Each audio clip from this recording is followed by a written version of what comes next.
Hello again, everyone. It's Josheb, it's Monday, and it's time once again for the Monday Melee. Before we get too far into the match this week between Google and the Sandwich Monkeys, I wanted to talk about Joanna's Iron Skin ability. Now, everyone is familiar with Joanna's Iron Skin ability. It's denoted by the word unstoppable above her head, a word that incites rage in everyone that has ever tried to kill a low-health Joanna.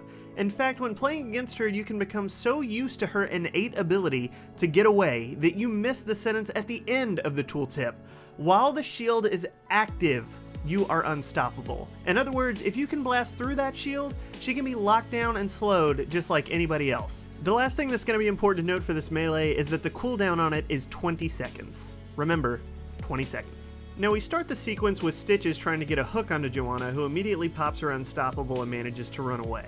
It will not be up again until 1638. Now this has been a fairly close game so far between Google and the Sandwich Monkeys, with both teams even on structures and close to even on kills. Google is stalling their siege until their minions can join them and soak up the shots. At this point, Stitch's hook is up, and Joanna's unstoppable has just come up as well. Now if you're the tank, especially if you're Joanna, you want to be the target of that hook. And that's exactly what she's doing. Now if the plan was to get hooked and use it as a reverse engage, or to pop unstoppable preemptively to waste the hook entirely, I'm not sure. But either way, she is hooked and immediately pops her unstoppable, but Google manages to blow through that shield and lock her down, forcing the engage.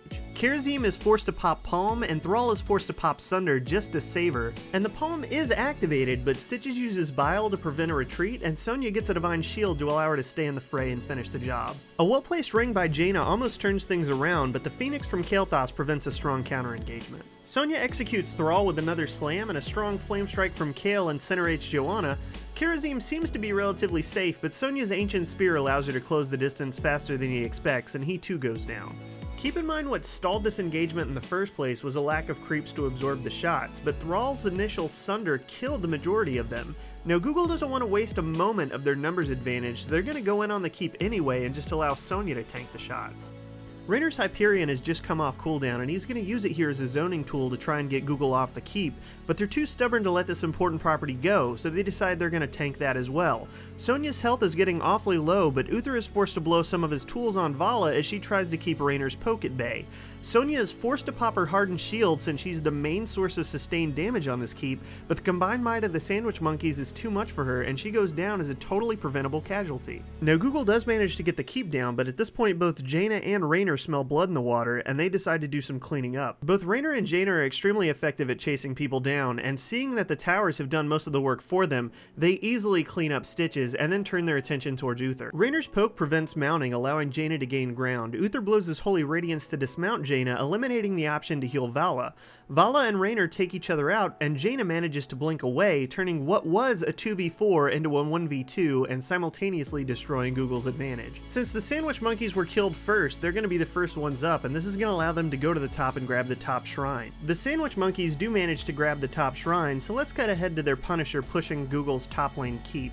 Now the Mortar Punisher is pushing uncontested right here because both teams have been posturing, with Google pretending to go for the core and the Sandwich Monkeys calling their bluff. It's not safe to push quite yet until they can confirm that Google is coming all the way back to defend. But as soon as Google is spotted, the Sandwich Monkeys join their Mortar Punisher and help him push. As soon as the Punisher leaps onto Sonya, they follow up his assault with an array of ultimates, including Joanna's Blessed Shield and Thrall's Sundering.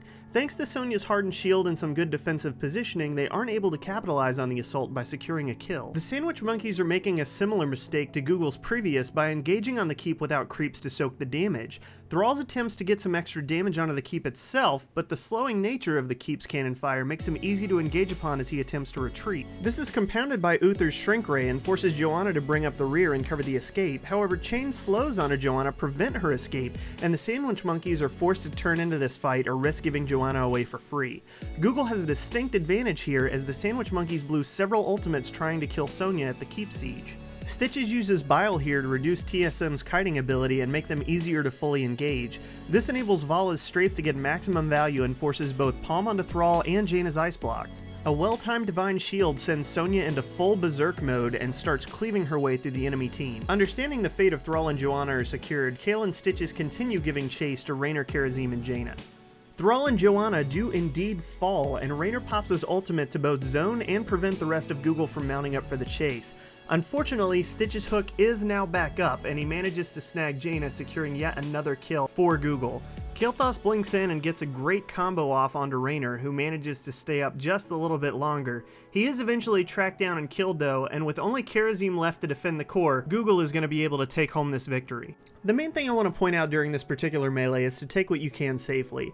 We've talked about this concept before, but we can tie it to a specific mechanic that both teams struggled with this game. Google did the right thing by initially waiting for the creep wave to join them before they engaged the keep, but once they secured a couple of kills, they were certainly correct in going in on the structure. As soon as there was a question as to whether or not they could take it safely, they should have fallen back. A quick look at the minimap showed the creeps were not going to be there to help them in time, and the top shrine began to spawn as soon as they got the keep to about half health, at which point the safer play would have been to go to the top shrine uncontested instead.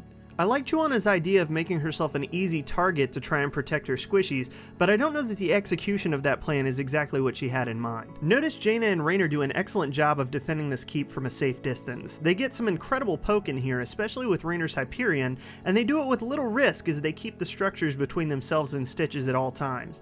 They also did a great job of capitalizing on their advantage even when outnumbered and turned a bad situation into a boon with their quick thinking. It's important to note that they weren't suiciding in here either. They didn't engage this without a clear plan for escape, as Jaina had Ice Block immediately available to her and was able to choose and utilize Bolt of the Storm as necessary when it came time for her to disengage. When it comes to engaging structures without creep, it's definitely an easy mistake to make.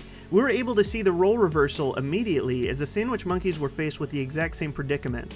Thrall's eagerness to go in on the top keep without creeps to soak the keep shots made his expeditious retreat more difficult and allowed his team to be easily engaged upon, which ultimately cost them the game. Don't forget that the creeps are there for a purpose, and if you're going to engage without them, make sure you have a foolproof escape plan. Normally, Sundering is an excellent way to disengage when you need to make a quick retreat. However, because Thrall used it ineffectively as an engage tool, it was not there for them when they needed to get out quickly. I chose this engagement as a reminder of the importance of utilizing your creeps as tiny little human shields, and to exhibit the skills of Google, the new team flying under everyone's radar in the EU. Google had their first appearance on Gosu Gamers in December, and in the last 2 months has shot up to the top 10 in Europe and top 20 worldwide.